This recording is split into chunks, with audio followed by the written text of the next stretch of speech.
what we see in some great academic programs and nonprofit programs is doing, some of them do that. Some of them go in, they do a lot of listening, they offer what they have as an expert, which can be very valuable and constructive, and then they need to move on to the next project. So how does those sustain that? Well, and you know, I think there are a lot of dimensions to it. So colleges, which are pioneering, come to see themselves as parts of places, not partners with places. So they don't come in and out projects, they parts of places. Good, so, good. And the people they educate see themselves as citizens in communities. So, I mean, Augsburg, where we've moved our center, Augsburg College, they do it very is a well. very strong, very well. interwoven set of relationships with a largely immigrant neighborhood around the West Bank. And the special education program in Augsburg, which we've been working with, has a mission of educating citizen teachers.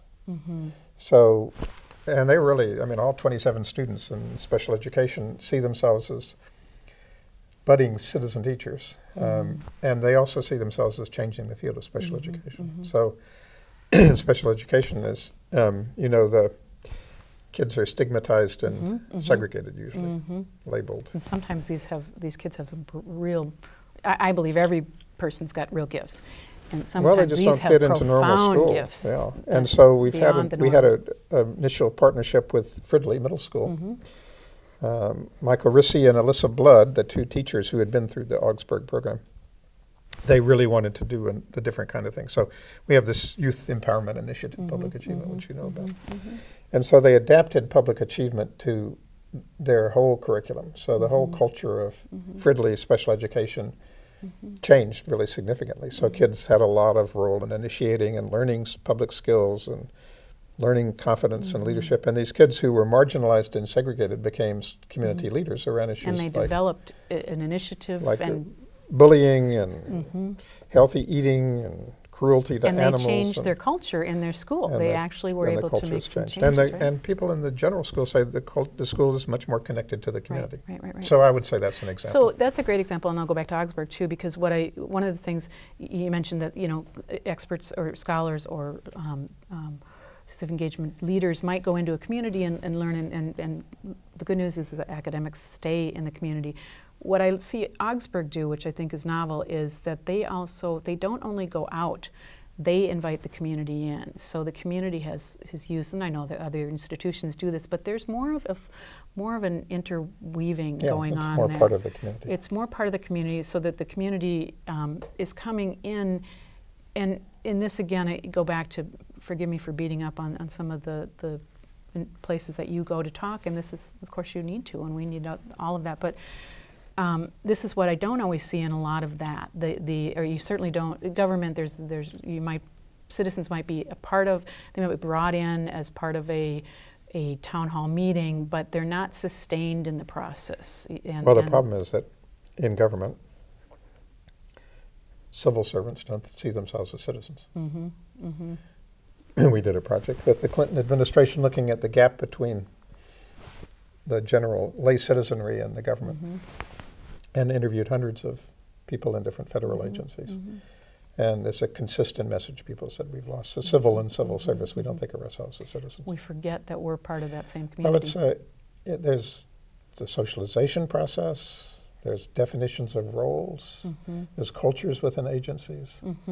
So there's become, like in higher education, there's become a culture of detachment. So what's the antidote? How do you fix this? Well, we found some counterexamples. Well, how do more of those happen? Examples. I mean, how do those?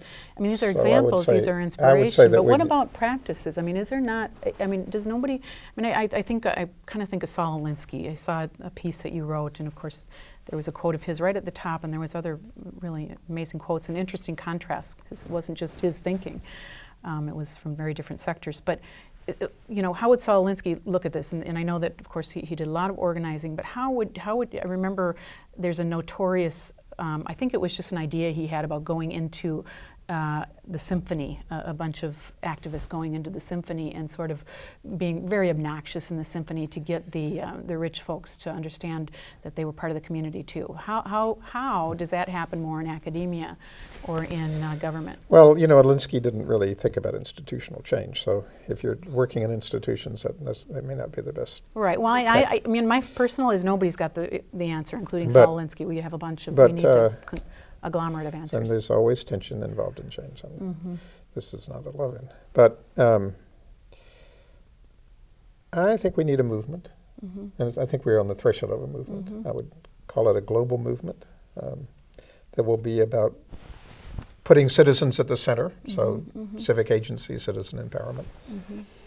And it will be about reintegrating institutions into the life of places.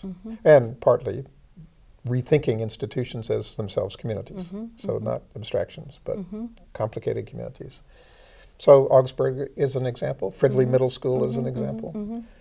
Congregations which weave themselves, the Redeemer Church in North Minneapolis is an example. So that's what but we think it's going to take a movement. It's not going to happen just piecemeal. So I'm a citizen or a scholar or a budding politician. How do I be part of that force? Well, that movement. I think, you know. How do I insert myself into that? Yeah, I think what you're doing with WetheP is good. It's a way of letting people know what's happening and how to get involved, and what the stories are that you can learn from, what is the literature that's developing, what are the concepts.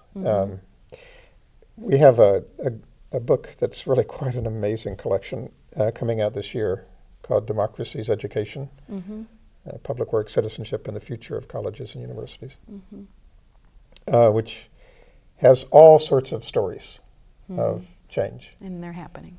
And then on this dialogue that I was mentioning around higher education and work, changing world of work, we'll have, starting in the fall, a lot of discussions. And there, I think the elemental point is to have discussions about how people think about the changing world of work as a we problem, not a me problem. And colleges as well. In all these stories, what have you seen on, you know, these have been transformative for communities and citizens, I presume. How have scholars or politicians transformed in that process of those great examples? Well, I think the key for any professional is to learn an identity as a citizen. How have they felt coming out of those?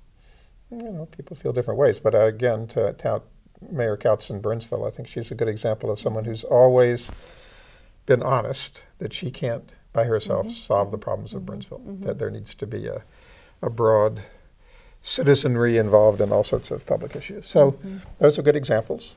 I think we need a lot of stories like that. So.